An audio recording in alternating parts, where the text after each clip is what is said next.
Parameters দেখা যাচ্ছে? আমি ওপেন করছি, এটা কি আরো বড় করব না ছোট করব? ঠিক আছে, ঠিক আছে, আচ্ছা।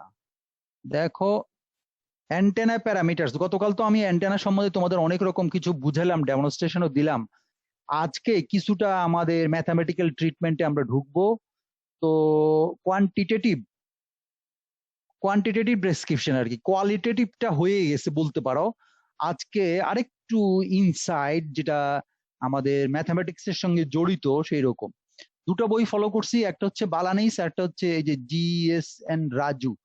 হ্যাঁ, এই দুজন। তাহলে এই দুটা বই থেকে আমি ফলো করছি, কোথায় কোথায় লেখা আছে এগুলো বলে দিছি। উম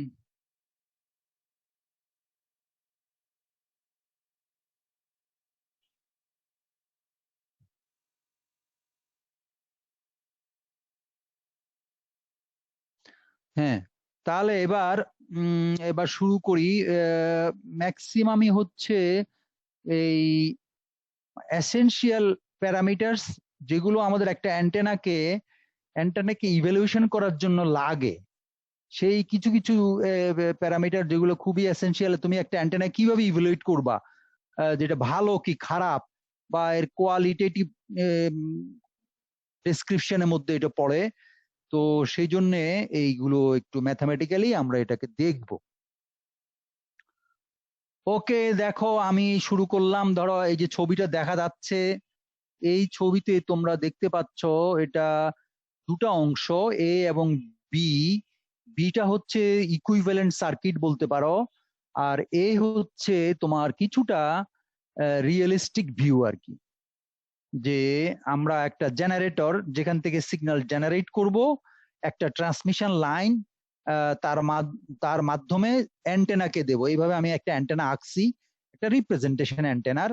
হ্যাঁ, এই নিচে দিয়ে লেখা আছে দেখো, সোর্স, তারপর ট্রান্সমিশন লাইন, তারপরে অ্যান্টেনা, এবং অ্যান্টেনা থেকে পরে এই যে রেডিয়েটেড ওয়েভ গুলো রেডিয়েট হচ্ছে এয়ারে। তো এখন এই অ্যান্টেনাটার, দেখো অ্যান্টেনাটার মাথায় একটা কিন্তু রেজিস্ট্যান্স দেওয়া আছে ব্রোকেন লাইনে। এই ব্রোকেন লাইনের ইমাজিনারি এই রেজিস্ট্যান্সটাই হচ্ছে আসলে সবচেয়ে ইম্পর্টেন্ট, যাকে আমরা টার্গেট করব পাওয়ার রেডিয়েশনের জন্য। এই রেজিস্ট্যান্সের ভ্যালুর উপর ডিপেন্ড করবে এই অ্যান্টেনাটা এয়ারের সাথে ইম্পিডেন্স ম্যাচিং হলো কি হলো না। এই ইমাজিনারি রেজিস্ট্যান্সটাকে আমরা বলি রেডিয়েশন রেজিস্ট্যান্স। রেডিয়েটেড পাওয়ারের সাথে রেডিয়েটেড রেজিস্ট্যান্স রিলেটেড, আই স্কোয়ার আর পাওয়ার সূত্রে এটা আসবে, দেখাবো পরে। এই রেডিয়েশন রেজিস্ট্যান্সটা একটা ইমাজিনারি, কিন্তু আসলে অ্যান্টেনার মধ্যে কোনো এরকম রেজিস্ট্যান্স থাকে না। এটা একটা ইমাজিনারি, কাল্পনিক একটা রেজিস্ট্যান্স, যেটা আমরা থিওরির সঙ্গে এটা হাইপোথিসিস মিলানোর জন্য এই কথাটা, এই রেজিস্ট্যান্সটা আঁকছি বা এটা লাগে। তাহলে এবার শুরু করি। যারা ইনপুটে আমরা মনে করো এই অ্যান্টেনাটার একটা সিগন্যাল দিলাম, যার ভোল্টেজ হচ্ছে ভিজি, জেনারেটর ভোল্টেজ ভিজি, কারেন্ট হচ্ছে আইজি, এবং যে ট্রান্সমিশন লাইন দিয়ে সে অ্যান্টেনাতে ফিড করছে সেই অ্যান্টেনার ক্যারেক্টারিস্টিক্স ইম্পিডেন্স হচ্ছে জেড নট। এবং ওই অ্যান্টেনাটার ইনপুট ইম্পিডেন্স বলো আর অ্যান্টেনা ইম্পিডেন্স বলো, যাকে আমরা জেড এ দিয়ে রিপ্রেজেন্ট করছি, সেটাকে এই অ্যান্টেনার ইনপুট ইম্পিডেন্স জেড এ দিয়ে ডিনোট করছি, যার ডিটেলসটা একটু নিচে দেখবো। তাহলে এই হচ্ছে একটা অ্যান্টেনার একটা একটা পিক্টোরিয়াল বা ভিজুয়াল একটা সার্কিটের জন্য যেভাবে আমরা ফিজিক্যালি থাকে সেটা। এবার তার একটা ট্রান্সমিশন লাইন ইকুইভ্যালেন্ট দিয়ে আমরা এটাকে একটা সার্কিট আকারে আঁকবো, যেটাকে আমরা অ্যানালাইসিস করব। ধরো এখানে এই দেখো, এই যে ব্রোকেন ভার্টিক্যাল লাইন দুটো আছে এখানে, এই ভার্টিক্যাল লাইন দুটো দিয়ে বাম পাশে এটাকে আমরা সোর্স বলছি, মাঝখানেরটাকে বলছি ট্রান্সমিশন লাইন, তারপরে আনতেছি ডান দিকে হলো অ্যান্টেনা। তো এই যে সোর্সের ভোল্টেজ ভিজি, জেড জি হচ্ছে ইন্টারনাল রেজিস্ট্যান্স, এগুলো দেখানো হলো। এই ট্রান্সমিশন লাইনে স্ট্যান্ডিং ওয়েভ তৈরি হবে, যদি ম্যাচিং না হয় তাহলে স্ট্যান্ডিং ওয়েভ তৈরি হবে, সেটা আমি একটু দেখালাম একটু ফিজিক্যালি যেভাবে থাকে। তারপরে অ্যান্টেনার মধ্যে আসো, অ্যান্টেনার মধ্যে তার ইম্পিডেন্স, মানে যেটাকে আমরা একটু আগে উপরে দেখাইছি, এই উপরে দেখালাম যেটা জেড এ, এই কমপ্লেক্স ইনপুট অ্যান্টেনা ইম্পিডেন্সটার দুটো অংশ, একটা হলো রেজিস্টিভ পার্ট আর এ এবং রিয়েক্টিভ পার্ট এক্স এ। এখন এই আর এ কে আবার দুই ভাগে ভাগ করা যায়, একটা হলো লস পার্ট, ওহমিক লস, আরেকটা হচ্ছে এই যে রেডিয়েশন রেজিস্ট্যান্স। এই দুটো মিলে হচ্ছে আমাদের এই রেডিয়েটেড পাওয়ারের সঙ্গে এটা কাজে লাগে। আর এক্স এ যে রিয়েক্টিভ পার্ট, সেখানে তো পাওয়ার রেডিয়েট হয় না, পাওয়ার লস হয় না, পাওয়ার সেখানে কনজিউম হয় বা থাকে, অসিলেট করে, লস হয় না। তো এইটা, এই তো ফিগার বুঝালাম। এবার আমরা আসো কি বলছি। A transmission line Thevenin equivalent of the antenna system of figure 1a is shown in 1b, where the source is represented by an ideal generator. The transmission line is represented by a line with characteristics impedance Z0, and the antenna is represented by an antenna load impedance ZA. যাই হোক, ওটাকে load impedance বলো আর input impedance বলো, antenna impedance ZA। এখন এই ZA কে আমরা লিখতে পারি, দেখো লিখছি আমি, ZA has two parts, real part এবং ইমাজিনারি পার্ট, দেখছো, আর এ প্লাস এক্স এ। আবার আর এ কে আমরা দুই ভাগে ভাগ করছি, এভাবে লেখা দেখালাম। এবার এটাকে আবার এই রিঅ্যাক্টিভ পার্ট দিয়েও লিখছি, ঠিক আছে। এটাকে আমরা, এই তো এগুলো তুমি জানো, এই ফর্মুলা গুলো তোমরা দেখছো আগেও। যাই হোক, এগুলো পরে কাজে লাগাবো। তবে এখানে ইম্পর্টেন্ট জিনিস যেটা, সেটা হলো রেজিস্টিভ পার্টের দুটো অংশ, একটা হলো লস পার্ট, আরেকটা হলো রেডিয়েটিভ রেজিস্ট্যান্স পার্ট। তো এবার এই থেভেনিন এবং নর্টন সার্কিট ইকুইভ্যালেন্ট দিয়ে আমরা এগুলো করতে পারি। তাই এখন এখানে বলা হচ্ছে the load resistance RL is used to represent the conduction or dielectric losses associated with the antenna structure, where RR referred to as the imaginary radiation resistance which is associated with the power radiation by the antenna. আচ্ছা, reactance XA is used to represent the imaginary part of the impedance associated with the radiation by the antenna. Under ideal condition, energy generated by the source should be totally transferred to the radiation resistor RR. তো এটা হচ্ছে একটা ideal case, কিন্তু practically কিছু আমাদের এরকম কিছু থাকে, সেই জন্য এক্স এটা লাগে। তাছাড়া আরেকটা জিনিস, প্রত্যেকটার জন্য এটা কন্ডাকশন এবং ডাইলেকট্রিক লস। কন্ডাকশন হচ্ছে তোমার ওহমিক কন্ডাকশন, আর ডাইলেকট্রিক মানে হচ্ছে তোমার যদি ওখানে কোনো লিকেজ হয়, সেই সমস্ত লস মিলে এগুলোকে করা হয়েছে। It is needed to use the maximum power transfer condition. তো এখন এই রেজিস্টিভ পার্ট এবং রিঅ্যাক্টিভ পার্ট থাকাতে এই ইম্পিডেন্সটা কমপ্লেক্স। তো এখন এই ইম্পিডেন্সে ম্যাক্সিমাম পাওয়ার কিভাবে আমরা ট্রান্সফার করবো, এই যে ম্যাক্সিমাম পাওয়ার ট্রান্সফার, আমি একটু আন্ডারলাইন করে দিলাম, একটু মার্কিং করে দিলাম। এই ম্যাক্সিমাম পাওয়ার ট্রান্সফার কিভাবে করব,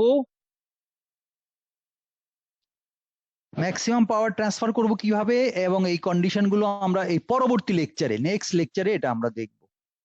আপাতত বোঝা গেল যে আমাদের ম্যাক্সিমাম পাওয়ার ট্রান্সফার করতে হবে কমপ্লেক্স লোডে, এবং সেটা কিভাবে করা হয় আমরা নেক্সট লেকচারে এটা দেখব। বোঝা গেল? এই পর্যন্ত তোমাদের শুধুমাত্র অ্যান্টেনা রেজিস্ট্যান্স সম্বন্ধে আমি একটু বলে আসলাম, এবং কোনটা কি সেটা বলে আসলাম, এবং বললাম যে এই অ্যান্টেনা ইম্পিডেন্সটা কমপ্লেক্স, যাতে ম্যাক্সিমাম পাওয়ার ট্রান্সফার করতে হলে এই রেজিস্টিভ এবং রিঅ্যাক্টিভ পার্টের ম্যাক্সিমাম পাওয়ার ট্রান্সফারের থিওরেম ইউজ করতে হবে, সেটা আমি পরবর্তী লেকচারে দেখাবো। এখন আমরা চলে যাচ্ছি আর একটা ইম্পর্টেন্ট কতগুলো ইভ্যালুয়েশন প্যারামিটার। এই যে এখানে ইম্পর্টেন্ট প্যারামিটারস অফ অ্যান্টেনা, যেটাকে আমি একটু হাইলাইট করে দিলাম, এই যে অংশটা দেখতে পাচ্ছ কিনা জানি না, সেটা বিভিন্ন রকম প্যারামিটার ইনভলভ। ফর এক্সাম্পল, এই যে 1 নম্বরে হচ্ছে অ্যান্টেনা ইম্পিডেন্স ZA, একটু আগে যেটা নিয়ে বললাম, এখান থেকে আসলে এই অ্যান্টেনা ইম্পিডেন্স সবটা আমার দরকার নাই, আমার অ্যাকচুয়ালি বেশি দরকার হচ্ছে এই রেডিয়েশন রেজিস্ট্যান্স, যেটা আসলে আমার ওই এয়ারের সাথে ইম্পিডেন্স ম্যাচিং এর জন্য কাজে লাগবে। তাহলে এটা সম্বন্ধে আমরা পড়বো। এটা একটা প্যারামিটার, মানে তোমার একটা অ্যান্টেনা ইভ্যালুয়েশন করার জন্য এই অ্যান্টেনার প্রত্যেকটা অ্যান্টেনার জন্য এই রেডিয়েশন রেজিস্ট্যান্স এক একটা এক এক রকম স্ট্রাকচারের উপর ডিপেন্ড করে, ভ্যারি করে। তো সেটা বের করবো আমরা, থিওরিটিক্যালি বের করে দেখাবো কোনটার কিরকম। তারপরে রেডিয়েশন রেজিস্ট্যান্স, এই যে আর একটু যেটা বললাম সেটাকে আবার বললাম, টোটাল অ্যান্টেনা ইম্পিডেন্স। এটা জানা লাগে এই জন্যে যে আমাদের এফিসিয়েন্সি বের করার জন্য এটা লাগবে, অ্যান্টেনার এফিসিয়েন্সি কিরকম সেটার জন্য এটা জানা লাগবে, এবং আমাদের এই যে রেডিয়েশন রেজিস্ট্যান্সের জন্য এটা ইম্পর্টেন্ট, ম্যাচিং এর জন্য এটা লাগবে, এবং তোকে বললাম। তাহলে এটাও একটা প্যারামিটার। তারপরে অ্যান্টেনা রেডিয়েশন এফিসিয়েন্সি, এই যে বললাম একটু আগে বলে আসছি, রেডিয়েশন এফিসিয়েন্সি এটা হলো ইটা দিয়ে রিপ্রেজেন্ট করা হয়, সামটাইমস এটাকে ইসিডি দিয়েও রিপ্রেজেন্ট করা হয়, কোন কোন বইতে ইসিডি দিয়ে রিপ্রেজেন্ট করা হয়। বালানিসের বইতে এটাকে 251 এই বইয়ের এই ইকুয়েশনে দেওয়া আছে। টোটাল এফিসিয়েন্সিকে এইভাবে ডিফাইন করা হয়, এগুলো এক একটা রিপ্রেজেন্ট করে। ফর এক্সাম্পল ইআর, ইসিইডি, এগুলো হচ্ছে, ধরো ইআর হচ্ছে রিফ্লেকশন কোএফিসিয়েন্টের জন্য যে এফিসিয়েন্সি, তারপরে কন্ডাকশন এফিসিয়েন্সি, ডাইলেকট্রিক এফিসিয়েন্সি, এগুলোর জন্য এক একটার জন্য এক এক রকম, এগুলো সবগুলো পূরণ করে এইগুলা এইভাবে করা হয়েছে। তারপরে এই রিফ্লেকশন এফিসিয়েন্সি ইআর, এটাকে আমরা এইভাবে লিখতে পারি এই নিচের ইকুয়েশন দিয়ে, যেখানে গামাকে আবার এইভাবে লেখা যায়, যেটা তোমরা গামার ইকুয়েশন এই দুই জায়গায় পাইছো, একটা হলো প্লেন ওয়েভে, আবার ট্রান্সমিশন লাইনও তোমরা পাইছো, সেটা এইভাবে লেখা হয় জেড এ মাইনাস জেড নট, জেড এ প্লাস জেড নট। তারপরে এই ইআর কে আমরা এইভাবে লিখি। তাহলে ইআর যদি জানা হয়ে যায় তাহলে আর বাকি থাকে ইসি এবং ইডি। ইসি এবং ইডি থিওরিটিক্যালি এটা কোম্পানি বলে দেয় এটার ভ্যালু কত, সাধারণত এটা মেজার করে বের করতে হয়। ফলে এটার আর কোনো ইকুয়েশন আর তোমার দিতে পারলাম না, এটাকে আমরা মেজার করে দিয়ে দেব। এবং সাধারণত দেখা যায় এটা যে কোম্পানি তৈরি করে তারা এগুলো বিভিন্ন রকম প্যারামিটার মেজার করে এই প্যারামিটারটা তোমার অ্যান্টেনার স্পেসিফিকেশনে বলে দেয় যে এটার ইসিডি হচ্ছে এত, ফলে এটাকে তুমি নোন প্যারামিটার হিসেবেই ধরতে পারো। এইবার আসো তার একটা পাওয়ার বা ইসিডি সম্বন্ধে একটু আর একটু ডিটেইলসে, যেখানে আমরা পাওয়ারকে ডিফাইন করব এবং এফিসিয়েন্সি ডিফাইন করব। এখন মনে করো যে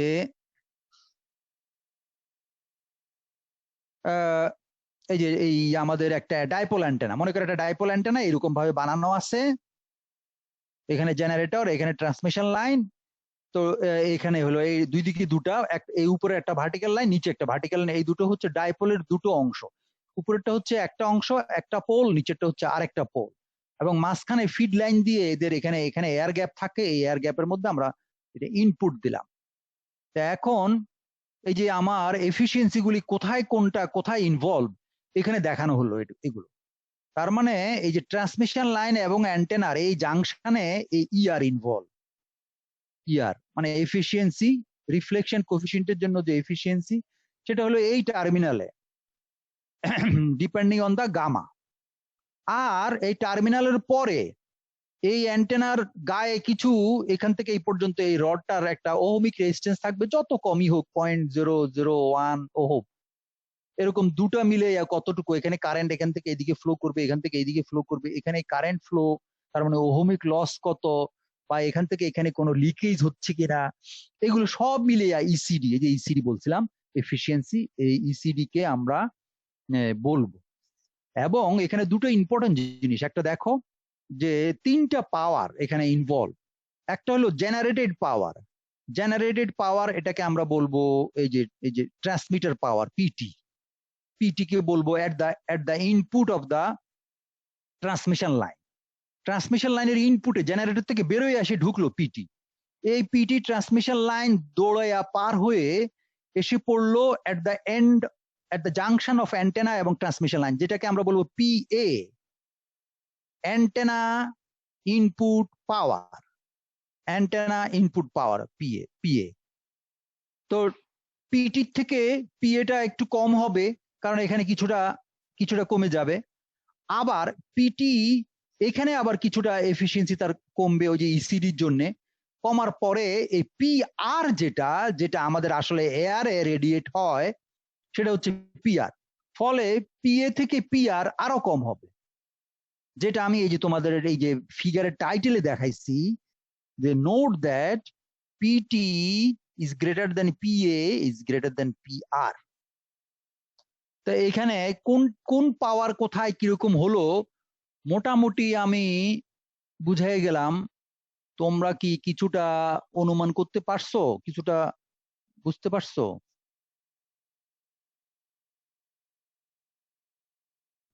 কোনো কমেন্ট এই পর্যন্ত? পাওয়ার কিভাবে দেওয়া হয় এবং এই রকম পাওয়ার গুলোর বিভিন্ন রকম অ্যানালাইসিস, ঠিক আছে। এখন এগুলোর এই যে দি কন্ডাকশন এফিসিয়েন্সি ইসি, তারপরে রেডিয়েশন এফিসিয়েন্সি, এগুলো এগুলো কিভাবে ডিফাইন করে, এই যে আমি এগুলো ডিফাইন করছি, এগুলো বইতে দেওয়া আছে। এই যে রেডিয়েশন এফিসিয়েন্সি অফ অ্যান্টেনা, এটাকে কিভাবে ডিফাইন করে কোন কোন বইতে এটাকে ইসিডি দিয়ে, কোন বইতে এটাকে ইটা দিয়ে। ইটাটা তোমরা আবার কনফিউজ করে ফেলো না, ইটা আমরা ইউজ করছিলাম প্লেন ওয়েভ ইম্পিডেন্সের জন্য ইউজ করছিলাম, মনে আছে? কিন্তু অ্যান্টেনা লিটারেচারে এটাকে অ্যান্টেনার এফিসিয়েন্সি আকারেও অ্যান্টেনার এফিসিয়েন্সি ডিনোট করার জন্য ব্যবহার করা হয়। এবং সেটার এই যে ইটা কিভাবে ডিফাইন করে দেখো, রেডিয়েটেড পাওয়ার ডিভাইডেড বাই পিএ।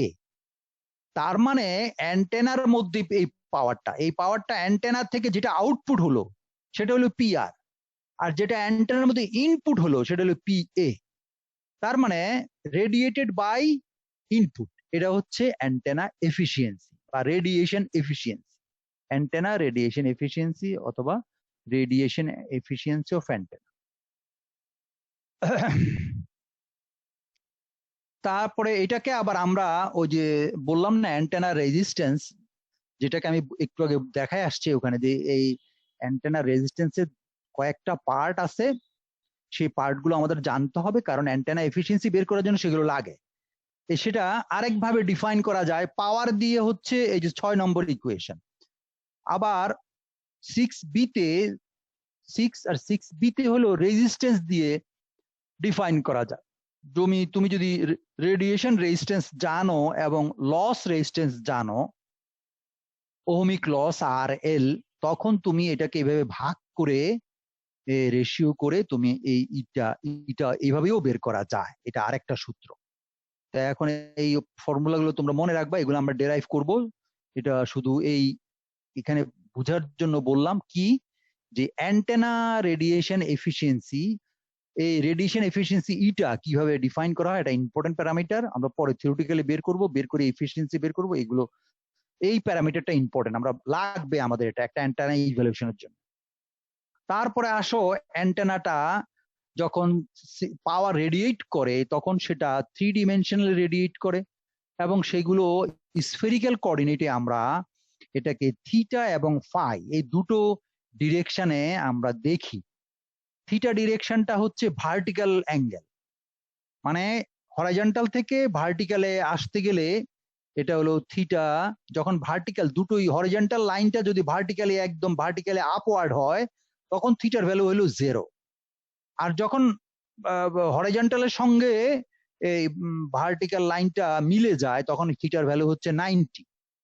এবং ভার্টিক্যাল লাইন এটা নর্দার্ন হেমিস্ফিয়ারের পরে, ইকুইটরের পরে যদি আরো থিটা ইনক্রিজ করে সাউদার্ন হেমিস্ফিয়ারে চলে যায়, তখন থিটার ভ্যালু 90 ডিগ্রির বেশি হতে থাকে। এবং এক সময় গিয়ে যখন একদম সাউথ পোলের সঙ্গে মিলে যায় তখন এটাকে আমরা বলবো theta equal to 90 degree, 180 degree.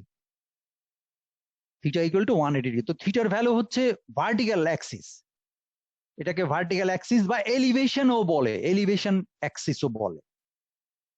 আমি পরে দেখাবো এটাকে, পরে এলিভেশন কিভাবে হচ্ছে এটা দেখাবো। আর ফাইটা হচ্ছে হরাইজন্টালি রোটেশন। একটা রোটেশন ঘুরে আসলে 360 ডিগ্রি, তো এইগুলোর এখন অ্যান্টেনা থেকে সিগন্যাল যখন তোমার ভার্টিক্যাল এবং হরাইজন্টাল এই দুইটা কোঅর্ডিনেটে তাকে লোকেট করা হয়, কোন ডিরেকশনে অ্যান্টেনাটার রেডিয়েশন পাওয়ার, রেডিয়েটেড পাওয়ার বেশি বা ম্যাক্সিমাম, তার উপর ডিপেন্ড করে এই যে আমি লিখছি দি ডিরেক্টিভ গেইন, ডিরেক্টিভিটি মানে হচ্ছে directive gain of an antenna towards a given direction is the radiation intensity U divided by the isotropic radiation intensity UI। এই যে এখানে লিখছি এই যে U by UI। UI মানে হচ্ছে তোমাদের যে আমি গতকাল দেখাই গেছি একটা বেলুন ইউনিফর্মলি সে হেমিস্ফিয়ার স্ফেয়ার ইউনিফর্মলি সে ফুলে আছে, সেন্টার থেকে সব দিকে তার রেডিয়াস সমান, এইটাকে আমরা বলবো আইসোট্রপিক রেডিয়েশন। এইরকম আইসোট্রপিক পার ইউনিট এরিয়াতে আইসোট্রপিক রেডিয়েশন ইন্টেন্সিটি বের করে সেই ইন্টেন্সিটির তুলনায় কোনো একটা পার্টিকুলার ডিরেকশনে কোনো একটা প্র্যাকটিক্যাল অ্যান্টেনার রেডিয়েশন ইন্টেন্সিটি যদি ভাগ করো তাহলে সেটাকে আমরা বলবো এই ডিরেক্টিভ গেইন।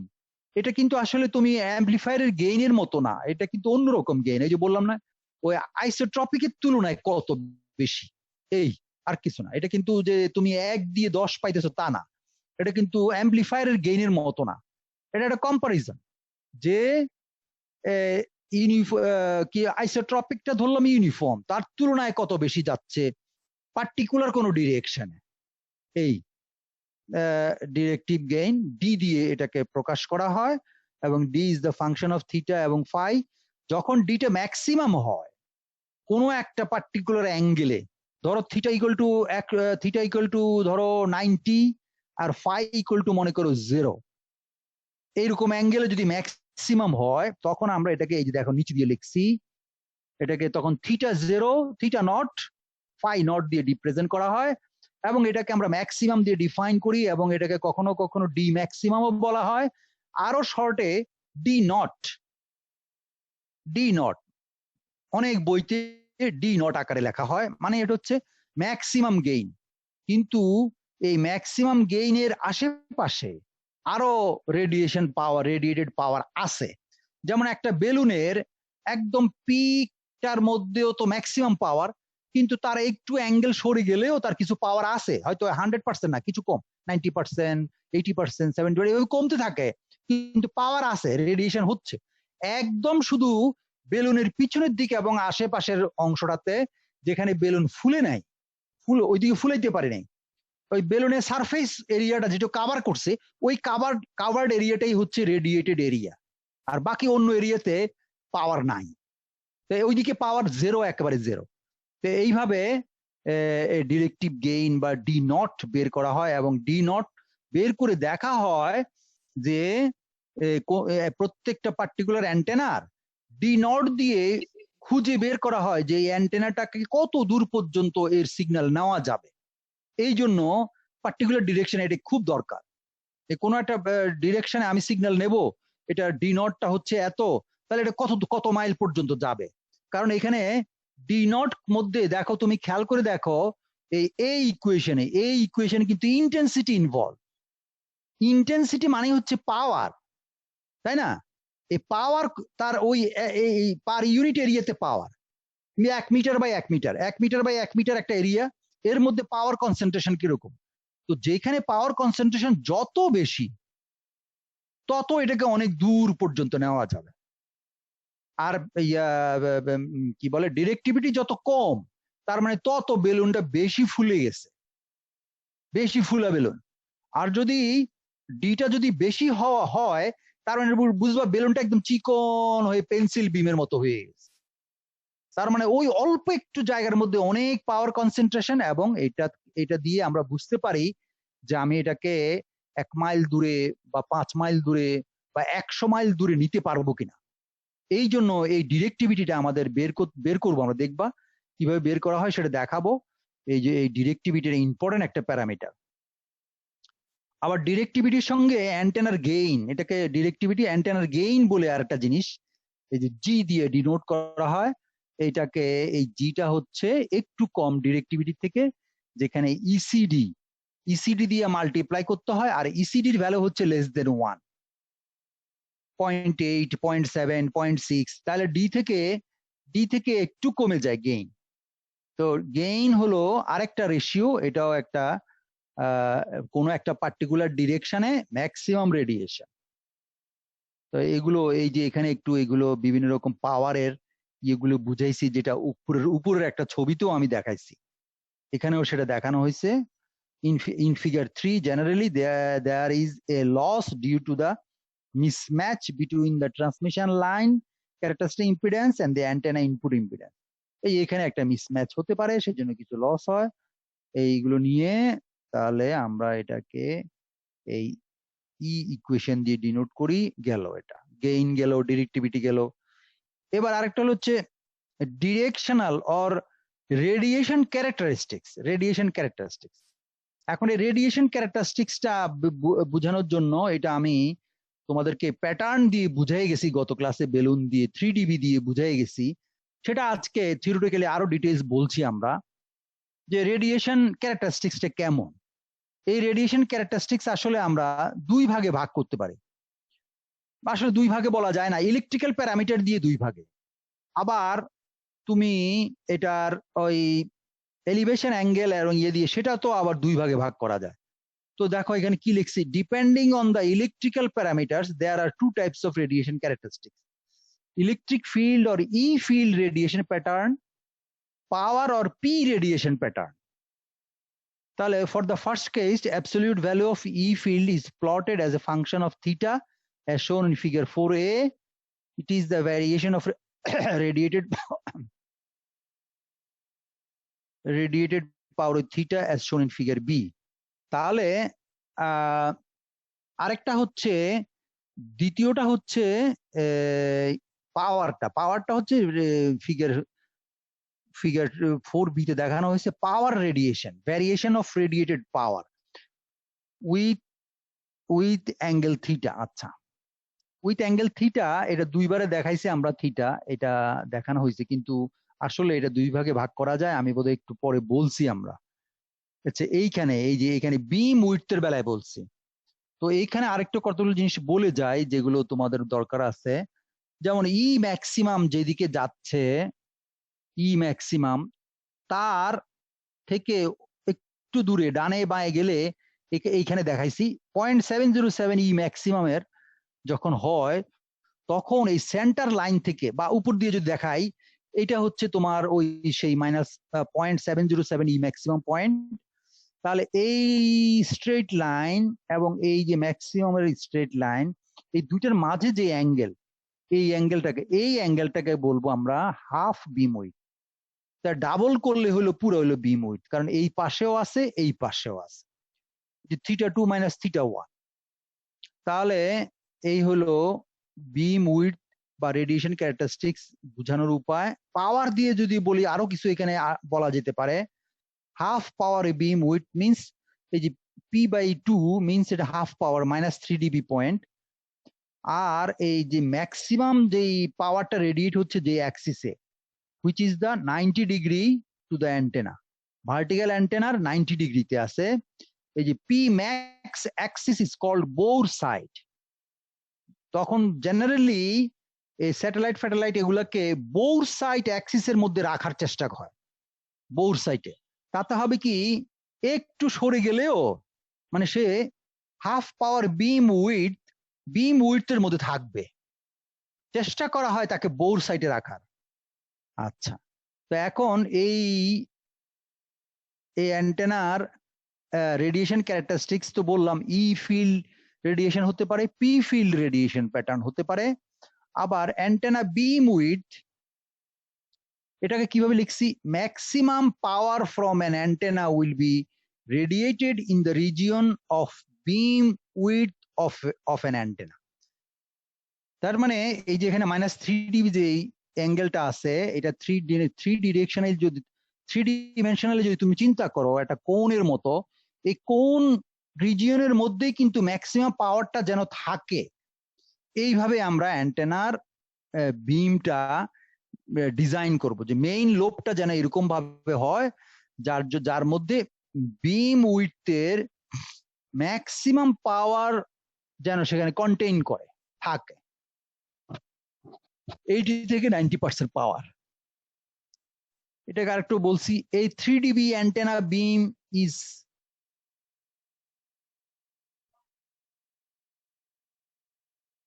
রেইজড হ্যান্ড, কি ব্যাপার বলো, কেউ কিছু বলবা? তাহসান নাকি যেন বললো। A 3 dB antenna beam is same as the area covered by the airfield balloon. হ্যাঁ, আমি তোমাদের যে দেখাইছিলাম এয়ারফিল্ড বেলুনের মতো যেটুকু এরিয়া সে কভার করে। This airfield balloon can be cut in 2 planes. মনে করো একটা ফুলানো বেলুনকে দুইটা প্লেনে আমরা কাটতে পারি। হরাইজন্টাল প্লেন, যেটাকে আমরা ফাই ডিরেকশন বলবো, called azimuth cut, and vertical plane or in theta direction called elevation cut. In figure 4, beam width in vertical plane is defined. এই যে ডিফাইন করা হয়েছে বিম উইডথ কি, θ2 - θ1, এবং তাকে 2 দিয়ে ভাগ করতে হবে ডাবল করার জন্য, কারণ দুই পাশেই এই বোর লাইনের বোর সাইটের দুই পাশেই এই বিম উইডথ হাফ হাফ থাকে, সেই জন্য টয়েস করলে টোটাল বিম উইডথ বের হয় অ্যাঙ্গেলে ডিগ্রিতে। তারপরে আরেকটা প্যারামিটার আছে বিম উইডথ, তাহলে বোঝানো গেল না, বিম উইডথ মাঝে মাঝে যেটা বলা হয় 2 লাইন 3 লাইন দিয়ে, যে ডিফাইন বিম উইডথ, তুমি ছবি আঁকো by drawing the radiation pattern of, যদি বলে ডাইপোলের আঁকতে হবে, যদি বলা হয় ইয়াগি তাহলে ইয়াগি আঁকতে হবে, যদি বলা হয় ডিশ অ্যান্টেনার আঁকতে হবে। এই মানে কোনো পার্টিকুলার অ্যান্টেনার এই রেডিয়েশন প্যাটার্ন এঁকে সেখানে তোমাকে হাফ পাওয়ার বিম উইডথ দেখাইতে বলা হতে পারে পরীক্ষায়, কারণ এগুলো খুবই ইম্পর্টেন্ট, এক একটা এক এক রকম। তো এই জন্য এটা জানা দরকার যে তুমি একটা অ্যান্টেনা পড়লা, অথচ ডাইপোল, মনোপোল অথবা ডিশ অ্যান্টেনার এই বিম উইডথ জানো না, মানে কতটুকু এটা কাভার রেঞ্জ, কত ডিগ্রি, এগুলো জানো না, তা হবে না। যেমনি ভাবে আমরা ওই যে প্লেন ওয়েভ পড়ার সময় বলে গেছিলাম যে প্লেন ওয়েভ যখন এয়ারের ভিতর দিয়ে যায় তখন তার ক্যারেক্টারিস্টিক্স ইম্পিডেন্স হচ্ছে 120 পাই। প্লেন ওয়েভ পড়ছো, আর এয়ারের ভিতর দিয়ে ওয়েভ যখন প্রপাগেট করে তার ইম্পিডেন্স তুমি জানবা না, তাহলে মানুষ বলবে এটা ইএমটি পড়ে না। হয়তো কপারের ভিতর দিয়ে, হয়তো ওই গ্লাসের ভিতর দিয়ে, হয়তো পানির ভিতর দিয়ে তুমি হয়তো মনে নাও থাকতে পারে, কিন্তু এয়ারের ভিতর দিয়ে এটা তো একেবারে ইউনিভার্সাল।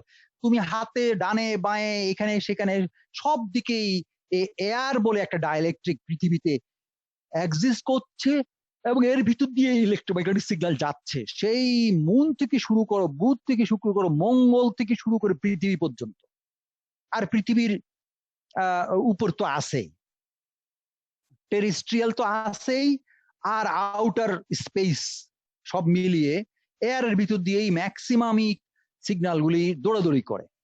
তাহলে যখন একটা প্লেন ওয়েভ এয়ারের ভিতর দিয়ে যায় তখন তার ওয়েভ ইম্পিডেন্স 120 পাই। এটা যদি তুমি, এটা একটা কয়েন, এটা মনে রাখতে হবে। তেমনি ভাবে এরকম ভাবে কিছু কিছু অ্যান্টেনা আমি দেখবো পরে যখন ডিজাইন করবো এক একটা পার্টিকুলার অ্যান্টেনা, তখন দেখবা এই তাদের প্রত্যেকের জন্য বিম উইডথটা ইম্পর্টেন্ট। এর বিম উইডথ কত, ওই বিম উইডথ দেখে তুমি বুঝতে পারবা যে এটাকে আমি কোন কাজে লাগাবো। এই অ্যাপ্লিকেশনটা কিন্তু ওখান থেকে বেরোয় আসে। একটা অ্যান্টেনা তুমি ডিজাইন করলা, ইন্টারন্যাশনাল পেপারে তুমি IEEE তে সাবমিট করলা, ওরা তোমাকে জিজ্ঞেস করবে তোমার অ্যান্টেনার বিম উইডথ কত। এই ভার্টিক্যাল অ্যাজিমুথ হচ্ছে হরাইজন্টাল প্লেনে কত, আর ভার্টিক্যাল বা এলিভেশন প্লেনে কত, তোমাকে জিজ্ঞেস করবে। আমি এখন থিটাটা দেখাইলাম তোমার, ভার্টিক্যালটা হরাইজন্টাল দেখাই নাই, হরাইজন্টালটা গোল হবে সাধারণত, এই জন্য হরাইজন্টাল গোল না, ঠিক এরকমই হবে, এটারই মতো হবে, যেহেতু ডিরেকশনাল এরকমই হবে। তো এটা দেখানো গেল না, গেল অ্যান্টেনা। তারপর অ্যান্টেনার বলো বিম উইডথ বলো, ভালো।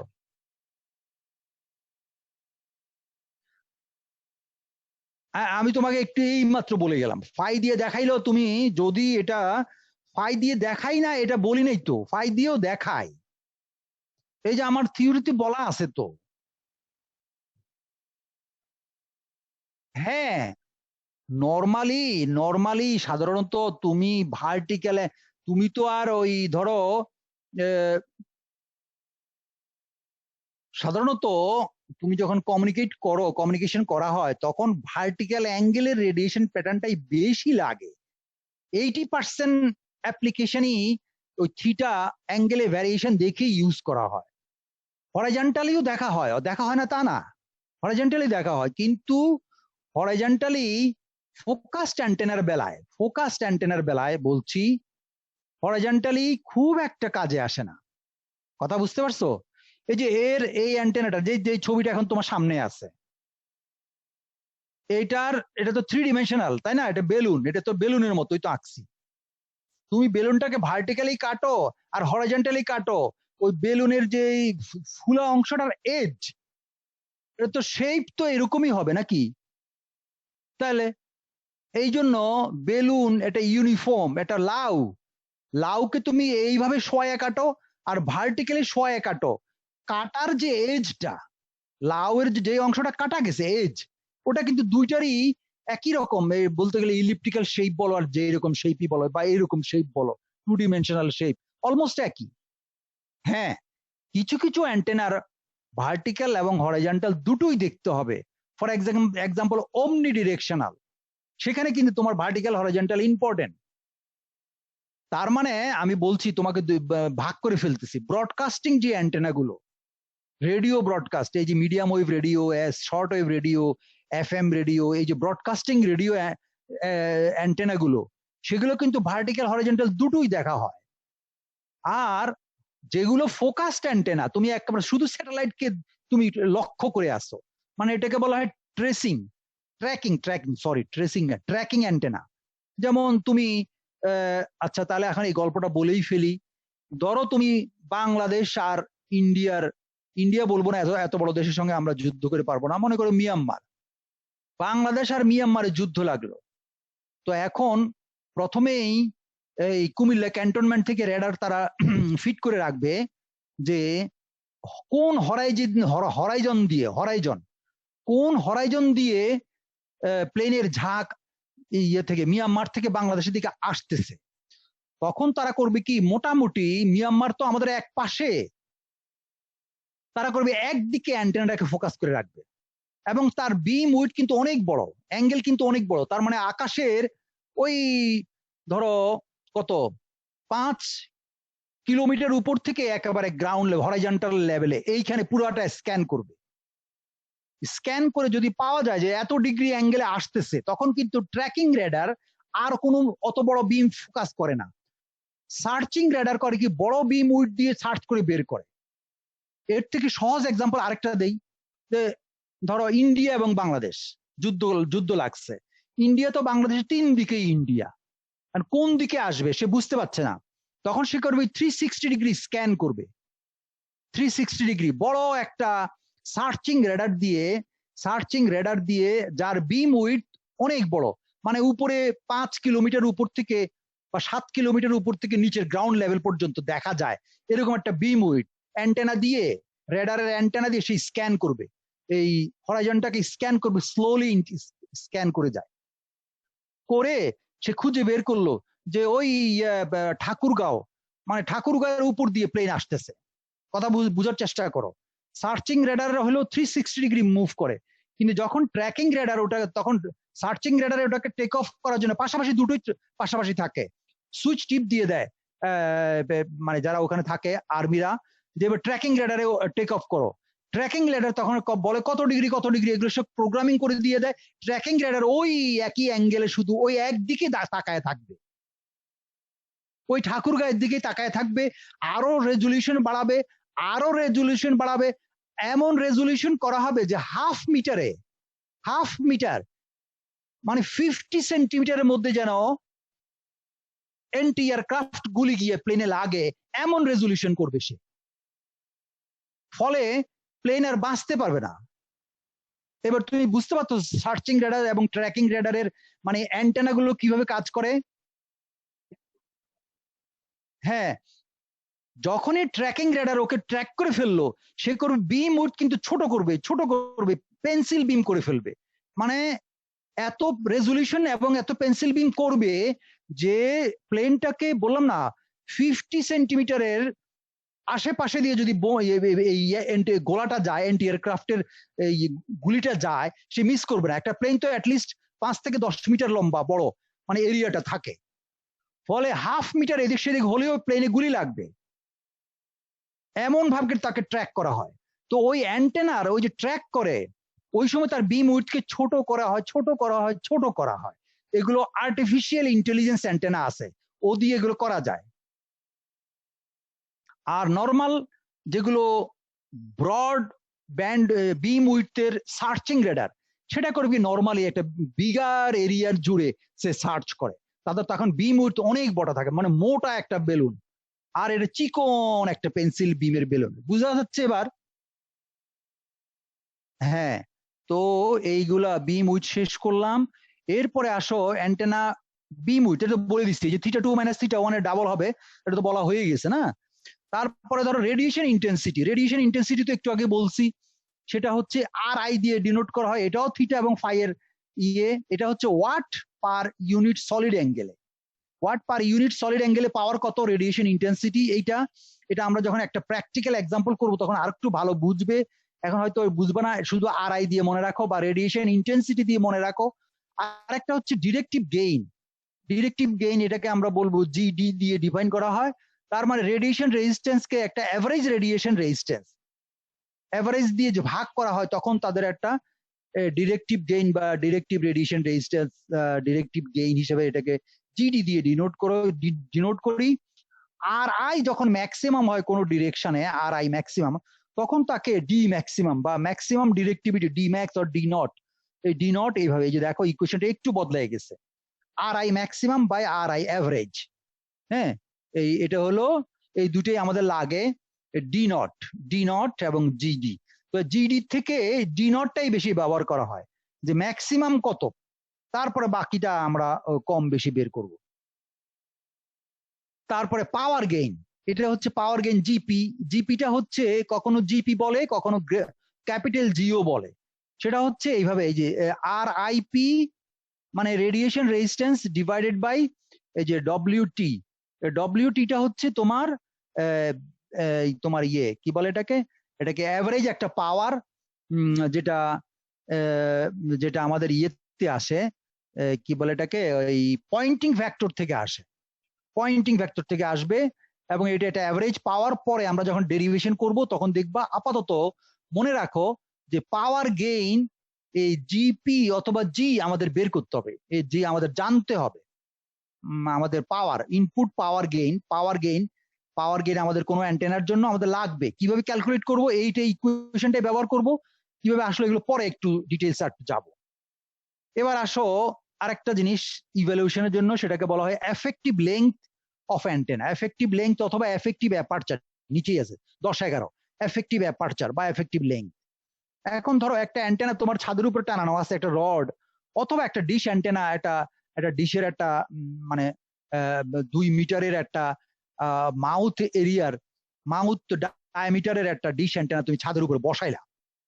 যখন এই অ্যান্টেনাটা, আমি একটা রিসিভিং অ্যান্টেনা, রিসিভিং মোডে বুঝাচ্ছি, মনে করো সিগন্যাল দূর থেকে আসছে, এই ডিশের মাউথ এরিয়া অনুযায়ী যতটুকু এরিয়া, ওই এরিয়ার মধ্যে যতটুকু ইলেকট্রোম্যাগনেটিক রেডিয়েশন অন্য অ্যান্টেনা থেকে আসছে সেটা ইন্টারসেপ্ট করবে। কথা বোঝা যাচ্ছে? ডিশ অ্যান্টেনা দিয়ে বুঝাচ্ছি, লেন্থটা একটু কঠিন, পরে বুঝাবো। ডিশ অ্যান্টেনা দিয়ে বুঝাচ্ছি, মানে এফেক্টিভ অ্যাপারচার এরিয়া। অ্যাপারচার মানে ওই মুখের এরিয়াটা আর কি, কি জিনিসটা আসলে এটা বুঝলে তুমি উপরটাও বুঝবা। এখন একটা ডিশ অ্যান্টেনার মুখের এই এরিয়ার ভিতরে যতগুলো ইলেকট্রোম্যাগনেটিক রেডিয়েশন ঢুকলো, তার সবগুলো কিন্তু কনভার্ট হয়ে আমাদেরকে কারেন্ট বা ভোল্টেজ জেনারেট করে না। কি বললাম? হ্যালো? করবে না, মনে রাখো না, কিন্তু শেষে দিয়ে না বলছি, খেয়াল রাখো। তাহলে কিছু বাদ পড়বে, এবং কিছু বাদ কিভাবে পড়ে? আচ্ছা, কোনো সিগন্যাল, কোনো সিগন্যাল একটু অ্যাঙ্গেলে এসে পড়বে ওই মাউথ এরিয়ার মধ্যে। যদি একটু অ্যাঙ্গেলে এসে পড়ে, তো সেগুলো কি হবে, কিছুটা রিফ্লেক্ট করবে, বাউন্স ব্যাক করবে, তো এইরকম ভাবে অ্যান্টেনার যে মাউথ এরিয়ার কাছাকাছি যে সমস্ত ফিজিক্যাল সারফেস আছে, ওই সারফেস থেকে কিছু কিছু সিগন্যাল রেডিয়েট হয়ে বাউন্স ব্যাক করে অ্যান্টেনায় আর ক্যাপচার হয় না, অ্যান্টেনা থেকে বের হয়ে যায়। আবার কিছু আছে অ্যাবজর্ব হয়ে যায়। ফলে এই দুটো ফেনোমেননের জন্য যেই পাওয়ার আসতেছে, যেই পাওয়ার যেইটুকু এরিয়া এবং যেইটুকু এরিয়ার পাওয়ার ইন্টারসেপ্ট করলো, ইলেকট্রোম্যাগনেটিক এনার্জি ইন্টারসেপ্ট করলো, সেটাও কিন্তু কনভার্ট হয় না রেডিয়েটেড পাওয়ারে। পাওয়ারটা আবার যেহেতু কারেন্ট ভোল্টেজের মাল্টিপ্লিকেশন, তো মানে ওই পরিমাণ ভোল্টেজ, ইনডিউসড ভোল্টেজ জেনারেট করে না, কিছু কম হয়। তো কিছু কম হইলে সেই পাওয়ারটাকে যদি আমরা রিসিভড পাওয়ার বলি, পিআর, তো এই পিআর আর যেটা এন্টার্ড পাওয়ার, যেটা যে পাওয়ারটা এন্টার হলো, যেটা ইন্টারসেপ্ট করলো, সেই পাওয়ার থেকে এটা কম। যে কনভার্টেড পাওয়ারটা কম, যেইটুকু কম, এইটুকু কমটাকে আমরা এখন কিভাবে এটাকে অ্যান্টেনার সঙ্গে কোরিলেট করব? কোরিলেট করার একটাই উপায়, সেটা হলো যে এই পাওয়ারটাকে আমরা ধরি যে একটা ইমাজিনারি ছোট একটা ডিশের থেকে ওই পাওয়ারটা যদি ফুল কনভার্সন হতো, তাহলে এই পাওয়ারটা পেতাম। তাহলে ফিজিক্যালি যেই ডিশের এরিয়াটা ছিল, ডিশের মুখটা ছিল ফিজিক্যালি যত বড়, তার থেকে ছোট্ট একটা ডিশ, তার থেকে একটু কম এরিয়ার ডিশের পাওয়ারের সঙ্গে কোরিলেট করে রিসিভড পাওয়ারের সঙ্গে আমরা এটাকে বুঝাই যে অ্যাজ ইফ অ্যাপারচারটা একটু ছোট বা এফেক্টিভ এরিয়াটা একটু ছোট ফিজিক্যাল এরিয়ার তুলনায়, যার জন্য ওই এফেক্টিভ এরিয়াতে যে পাওয়ারটা কনভার্ট হচ্ছে সেটাই হলো রিসিভ পাওয়ার। কিছু বুঝাইতে পারলাম? বুঝতে পারলাম তোমরা? কিছু বুঝা গেছে না?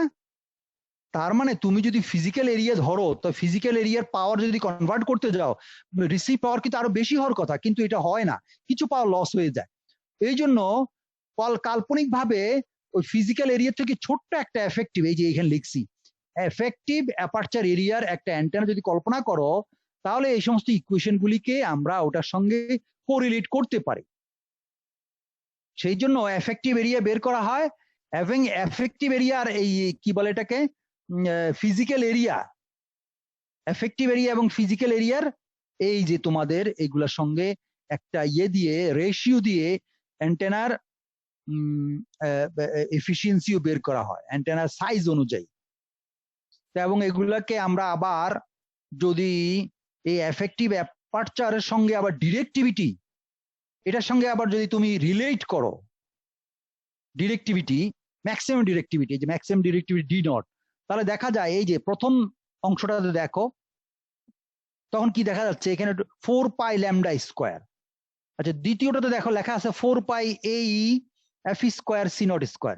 তাহলে দ্বিতীয় অংশ, দ্বিতীয়টা দেখো ইকুয়ালস টু দ্য দ্বিতীয় টার্মটা দেখো, দ্বিতীয় টার্মে কি লেখা 4 পাই সি নট, এই তিনটাই কনস্ট্যান্ট। তাহলে ডি নটটা ডাইরেক্টলি প্রপোর্শনাল টু এই মানে এফেক্টিভ এরিয়া আর ফ্রিকোয়েন্সি। দ্যাট মিনস ফ্রিকোয়েন্সি যত বাড়বে তত ডিরেক্টিভিটি বাড়বে, অথবা এফেক্টিভ এরিয়া যত বাড়বে ডিরেক্টিভিটি তত বাড়বে। বুঝা গেল আমার কথা? এবং এটাকে 4 নম্বর প্যারামিটার দিয়ে, 4 নম্বর টার্ম দিয়ে বুঝাইছি, যেখানে আমাদের ডায়ামিটার দিয়েও প্রকাশ করা হয়েছে। ডায়ামিটার ডি, স্মল ডি, এই স্মল ডির সঙ্গে ডাইরেক্টলি প্রপোর্শনাল। তার মানে ডায়ামিটার যত বড় হবে ডি তত বড় হবে। আর ডি বড় হলে সুবিধাটা কি? ডি বড় হলে দেখো band with, beam with, sorry, এই 15 বিতে বির ইকুয়েশনটা খেয়াল করো, বিম উইথের মধ্যে ডি কিন্তু ইনভলভ। এই দেখো লাস্ট টার্মটা দেখো, লাস্ট টার্ম 15 বির ইকুয়েশনের বিম উইথ -3 dB সমান হচ্ছে 690.9 D divided by lambda D naught. D naught হচ্ছে আমার ডিরেক্টিভিটি, ম্যাক্সিমাম ডিরেক্টিভিটি।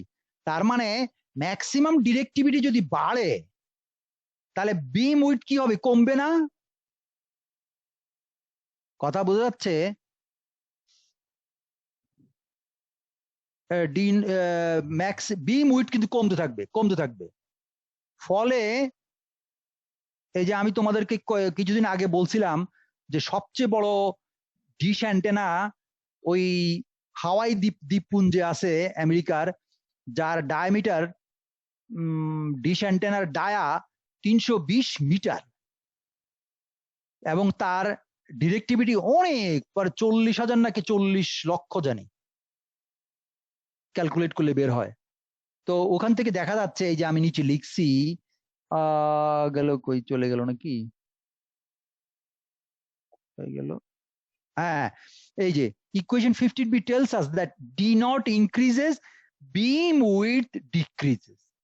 বিম উইডথ ডিক্রিজ করা মানে হচ্ছে আরো ছোট, আরো ছোট, আরো পেন্সিল বিম হবে, এবং যত পেন্সিল বিম হবে তত তাকে দূরে, আরো দূরে, আরো দূরে নেওয়া যাবে।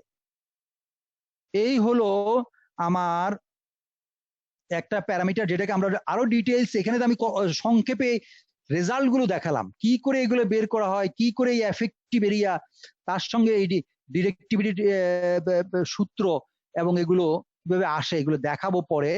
এগুলো শুধু রেজাল্ট দিয়ে দিছি তোমাদের, শুধু মানে ইন্টারেস্ট পাওয়ার জন্য, যে এগুলো কি, যদি আমরা ম্যাক্সিমাম ডিরেক্টিভিটি বের করতে পারি তাহলে বিম উইডথ আমার কি কত হবে বা কি, সেটা বের করতে পারবো, এই যে এখান থেকে, এই ইকুয়েশন থেকে বের করতে পারবো।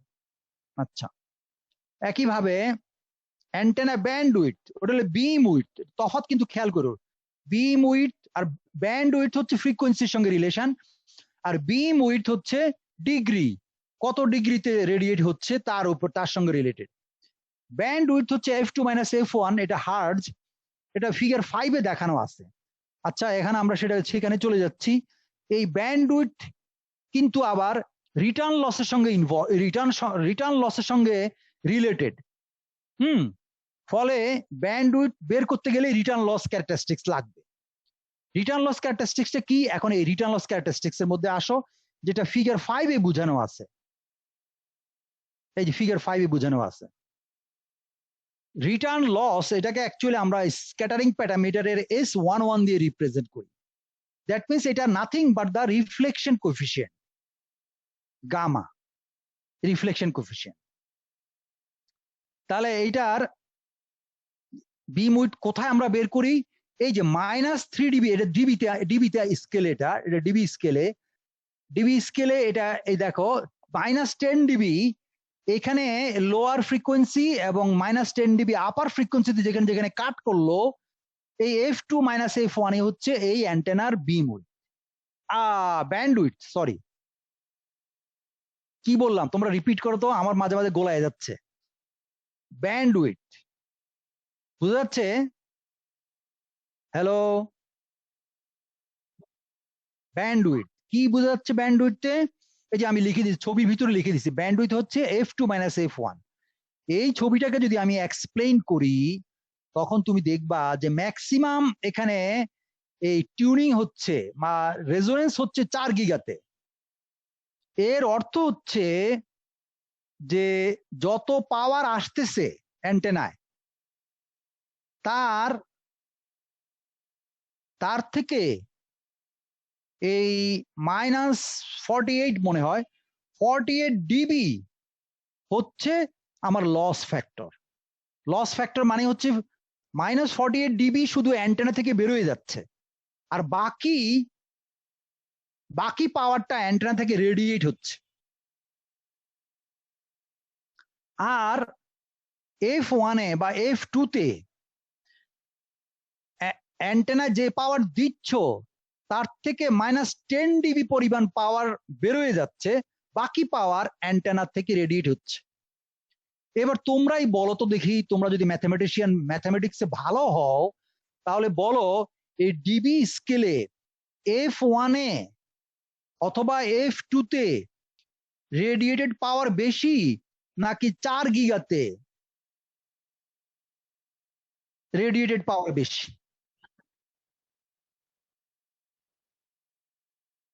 শ্রাবন্তী অথবা তিমি না ইমি, আরো কে কে আছে, সাহিল, তোমাদের অভিমত বলো, আমি কয়েকজনের মতামত চাচ্ছি। ও বললো F1 এ ম্যাক্সিমাম রেডিয়েশন। সাহিল তুমি কি আছো?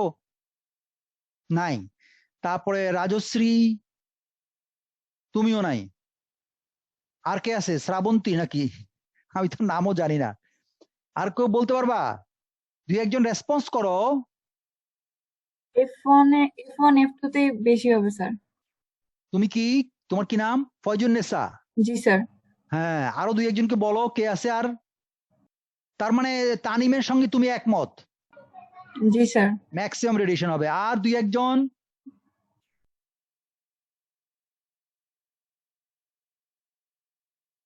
হ্যালো, কিছু একটা বলো, লেকচারের শেষের দিকে চলে আসছি। স্যার আপনি বলতেছেন 4 গিগাহার্টজ এ -48 ডিবি পাওয়ার লস হচ্ছে। হ্যাঁ, -48 যখন আমার এই S11, হুম। তখন -48 ডিবি আমার শুধু লস হচ্ছে। তার বাকি, মানে হ্যাঁ, স্যার, বাকি তার মানে পাওয়ারটা অ্যান্টেনা থেকে রেডিয়েট হচ্ছে। এখানে সবচেয়ে কম লস হচ্ছে আর এখানে সবচেয়ে বেশি রেডিয়েট হচ্ছে। এখানে এখানে বলো না, ফ্রিকোয়েন্সি বলো। একটা হলো F1 F2 হার্জ, আর একটা হলো 4 গিগা হার্জ। আচ্ছা আমি বুঝতেছি 4 গিগাহার্টজ এ সবচেয়ে বেশি রেডিয়েট হচ্ছে। কি নাম তোমার? তো সাফাত। কাজী সাফাত স্যার। সাফায়াত। জি স্যার। আচ্ছা, তানিম, সাফায়াত, আর কে আসছো বলো না দুই একটা। লেকচারের শেষে ডিবি স্কেল, কিন্তু এটা ডিবি স্কেল, খেয়াল করো, ডিবি স্কেল, ডিবি স্কেল আবার বলে দিলাম। এবং এটা -ডিবি, -ডিবি মানে রিফ্লেকশন। S1 হচ্ছে রিফ্লেকশন, F1 হচ্ছে রিফ্লেকশন। তার মানে -50 রিফ্লেকশন মানে হচ্ছে অনেক কম রিফ্লেকশন হচ্ছে গাধারা। -50 বা -48 বা -40 মানে হচ্ছে রিফ্লেকশন কম হচ্ছে, যা আসতেছে সবই অ্যান্টেনা থেকে রেডিয়েট হয়ে যাচ্ছে। আর -10 ডিবি মানে হচ্ছে রেডিয়েট, রিফ্লেকশন হচ্ছে কিন্তু ভালো রিফ্লেকশন হচ্ছে 10 ডিবি। কোনটা কম আর কোনটা বেশি বলো তো? -50 রেডিয়েশন বেশি, রিফ্লেকশন বেশি, না -10 ডিবি বেশি? কি জানি বলছিল মেয়েটার নাম কি জানি ছিল? ফয়জুন নেসা। জি স্যার। হ্যালো, ফয়জুন নেসা, জি স্যার। -10 ডিবি বেশি না -50 ডিবি বেশি রেডিয়েশন লস? লস, -10 ডিবি হ্যাঁ, -10 লস। ডিবি লস বেশি। বুঝতেছি না স্যার। -50 তে লস বেশি। -50 তে লস বেশি মানে হচ্ছে রিফ্লেকশন, রিফ্লেকশন কম, লস কম। হ্যাঁ, লস কম, লস কম। -50 তে লস কম। -50 তো এটা তো নেগেটিভ অ্যাক্সিসে, কথা বুঝে না কেন? -1, -10 আরো।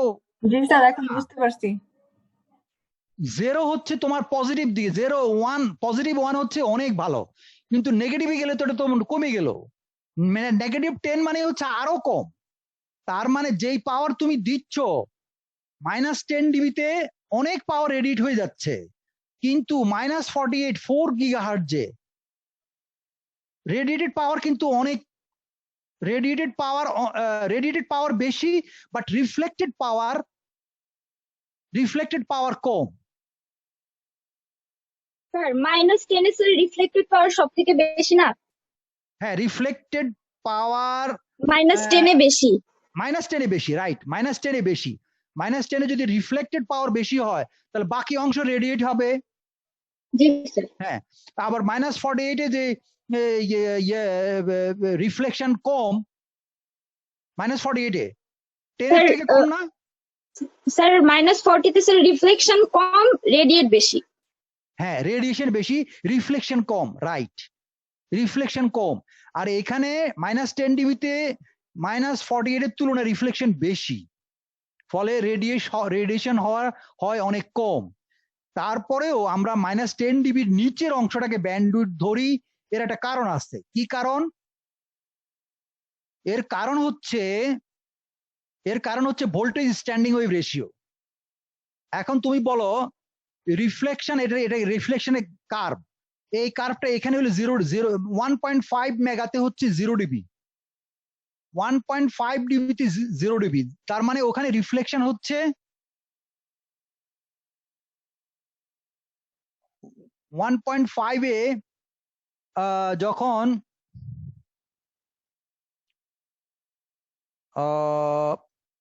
আর 0, আচ্ছা হ্যাঁ, রিফ্লেকশন হচ্ছে ইনফিনিটি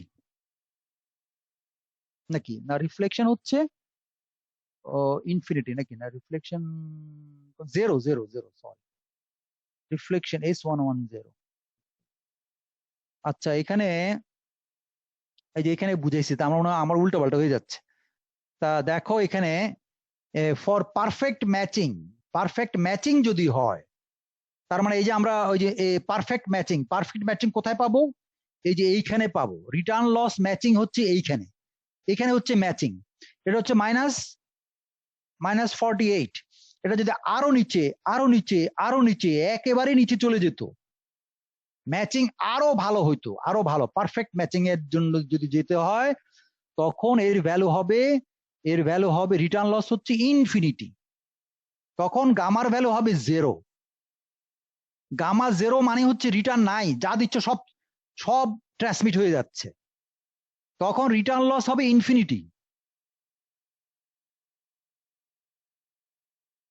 রিটার্ন লস ইনফিনিটি মানে এই কার্ভটা আরো নিচে যাবে, বুঝা গেল? হ্যাঁ, এইবার আসো এই যে 0 ডিবির কথার মধ্যে আসো। 0 ডিবি কখন হচ্ছে, যখন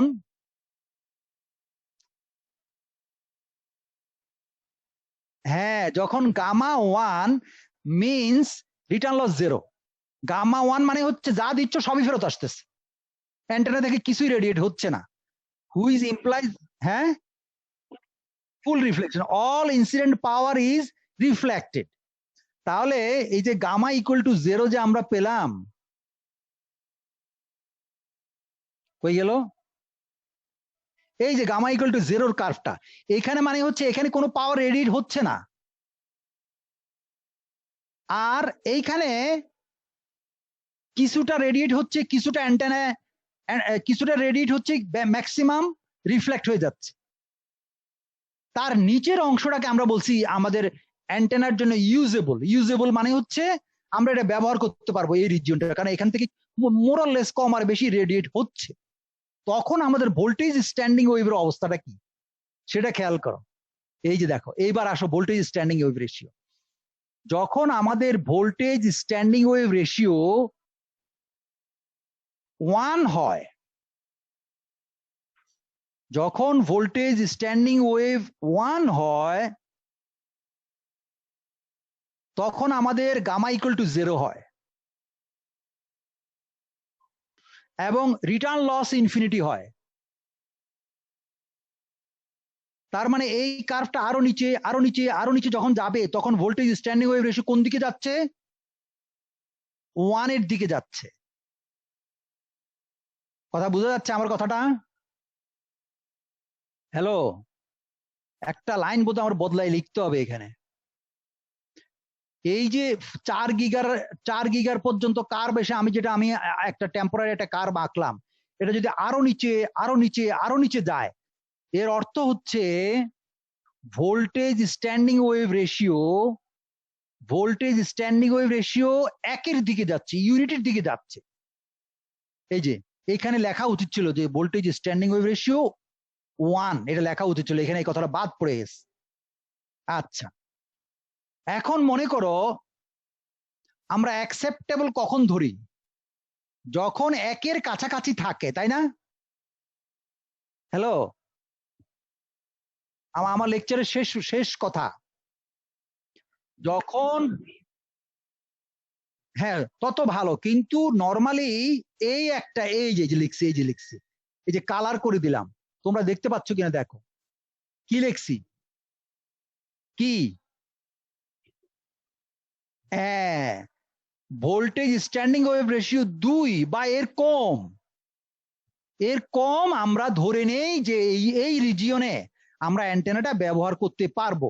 3, 4, 5 ভোল্টেজ স্ট্যান্ডিং রেশিও ওইখানে আমরা ব্যবহার করব না। তাহলে ইউজেবল রেঞ্জ কোনটা? যখন ভোল্টেজ স্ট্যান্ডিং ওয়েভ রেশিও 2, তাই না?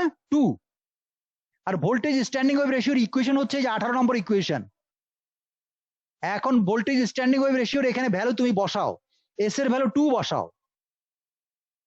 এস এর ভ্যালু 2 বসাইলে এটাকে সলভ করে গামার ভ্যালু পাচ্ছ কত? 0.33।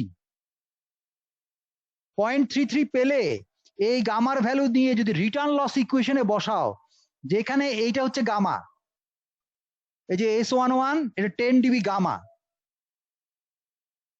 এই যে গামা, এই যে গামা 17 নম্বর ইকুয়েশনে গামা, সেই গামার ইকুয়েশনে যদি বসাও তখন রিটার্ন লসের ভ্যালু কত আসে? 9.54, তাই না? হ্যালো, জি স্যার, জি স্যার। 9.54 কে তুমি অ্যাপ্রক্সিমেটলি 10 ধরতে পারো না? হ্যাঁ, এই দেখো, এই জন্য দেখো, এই যে 10 বললাম না, এই যে -10 ডিবি, এই দেখো 10 লাইনটা যেখানে যেখানে কাট করছে তার নিচের অংশ, নট উপরের অংশ, নিচের অংশ হলো অ্যান্টেনার ইউজেবল রিজিয়ন। এবার বুঝতে পারলাম কিনা জানি না, এটা লাস্ট পয়েন্ট। বুঝা যাচ্ছে আমার কথাটা? এই জি স্যার। S11 বা রিটার্ন লস কার্ভের -10 ডিবির নিচের অংশ, F1 থেকে F2, এই রিজিয়নটা হচ্ছে অ্যান্টেনার ইউজেবল রিজিয়ন, যেখানে ভোল্টেজ স্ট্যান্ডিং ওয়েভ রেশিও 2 এর কম, এবং এটা 4 গিগাতে গিয়ে এটা রেজোনেন্ট হয়ে গেছে, এবং এখানে হয়তো 1.1, 1.2, 1 হয় নাই। 1 কখন হবে? যখন এই 4 গিগাতে এই ওয়াই অ্যাক্সিসে ভ্যালু, ওয়াই অ্যাক্সিসের ভ্যালু যখন ইনফিনিটি হবে তখন 1 হবে। বুঝা যাচ্ছে? ফলে জি স্যার। ফলে এই এই কার্ভটা যত নিচে নামবে তত ভালো, এবং এই F1 - F2 হচ্ছে আমাদের অ্যান্টেনার ইউজেবল রিজিয়ন। মানে হচ্ছে এটা হচ্ছে ফ্রিকোয়েন্সি দিয়ে বললে এটা হচ্ছে অ্যান্টেনার ব্যান্ড উইডথ। এই হলো ফাইনাল কথা, অ্যান্টেনার ব্যান্ড উইডথ, যেটা এই যে ইকুয়েশন নাম্বার 16 দেখানো হয়েছে, ব্যান্ড উইডথ। বুঝা গেল ব্যান্ড উইডথ কিভাবে ডিফাইন করলাম? এবং এই বিম ব্যান্ড উইডথ ডিফাইন করতে রিটার্ন লসের কার্ভ লাগে, এবং রিটার্ন লসের কার্ভকে আবার এক্সপ্লেন করার জন্য ভোল্টেজ স্ট্যান্ডিং ওয়েভ রেশিও লাগে। এবং এই দুটার ইকুয়েশন থেকে দেখা যায় -9.54 ইকুয়াল টু -10 ডিবি, অ্যাপ্রক্সিমেট 10 ডিবিতে, 10 ডিবিতে আমরা F1 হলো 2.6 আর F2 হলো 5.3 ব্যান্ডউইডথ। তার মানে এই দুটাকে বিয়োগ করলে তুমি ব্যান্ডউইডথ পাবে। এইভাবে এই আজকে অ্যান্টেনার বিভিন্ন রকম প্যারামিটার, এই অ্যান্টেনা কোন ফ্রিকোয়েন্সি রিজিয়নে তুমি কাজ করাইবা, তার বিম উইডথ কত হবে, তার ডিরেক্টিভিটি কত হবে, তার এফেক্টিভ এরিয়া কত হবে, এফেক্টিভ লেংথ কত হবে, তার ডিরেক্টিভিটি ডি নট কত হবে, হ্যাঁ, তার তার এই যে বিম উইডথ, তার বিম উইডথ থিটা ডিরেকশনে কত হবে, হাফ পাওয়ার বিম উইডথ কিন্তু এটা ইয়ে না, ব্যান্ড উইডথ না, বিম উইডথ। এটার বোর সাইড কত অ্যাঙ্গেলে বোর সাইড। দেখো মাঝে মাঝে তোমার কিন্তু এই যে বাংলাদেশের ওই যে আমাদের যে স্যাটেলাইট ছাড়ছে, ওটা বঙ্গবন্ধু স্যাটেলাইট, ওখানে কিন্তু যখন ডিসক্রাইব করে স্যাটেলাইটটা তখন দেখবা লেখা আছে বোর সাইড 120 ডিগ্রি। আমার কথা বোঝা যাচ্ছে? হ্যালো, যে পৃথিবীর আর্থ স্টেশনের অ্যান্টেনা থেকে যখন ওকে পেতে হয় তখন ওর বোর সাইড কত লেখা আছে, তখন লেখা এগুলো উঠে তো ডেসক্রিপশনে, যে ওই স্যাটেলাইটটা এত ডিগ্রিতে আছে, তার মানে বোর সাইড হলো এত ডিগ্রি। দ্যাট মিনস এর এলিভেশন অ্যাঙ্গেল, থিটা অ্যাঙ্গেল দিয়ে বললে এত ডিগ্রিতে গেলে আমরা ওটাকে পাবো একদম স্ট্রেট। ম্যাক্সিমাম রেডিয়েশন অ্যাঙ্গেলটাকে বলে বোর সাইড, এবং ম্যাক্সিমাম রেডিয়েশন এই ডিরেকশনেই স্যাটেলাইটটাকে রাখা হয়। তারপরে ধরো এই যে অ্যান্টেনা এফিসিয়েন্সি, তারপর আরো কি কি জানি এফিসিয়েন্সি, এগুলো বুঝালাম। এই যে অ্যান্টেনা এফিসিয়েন্সি, তারপরে এই এফিসিয়েন্সি, এগুলো কিভাবে বোঝানো হয় ম্যাথমেটিক্যালি, এগুলো দেওয়া আছে, এগুলো করা লাগবে। যেগুলো ইকুইভ্যালেন্ট সার্কিট, এগুলো থেকে তোমার এগুলো তোমার আমরা বের করবো, ইন ডিটেইলস বের করবো পার্টিকুলার কোনো একটা অ্যান্টেনার জন্য। আপাতত আজকে তোমাদের শুধু এই সমস্ত প্যারামিটার গুলোর সঙ্গে পরিচয় করাইলাম। তাহলে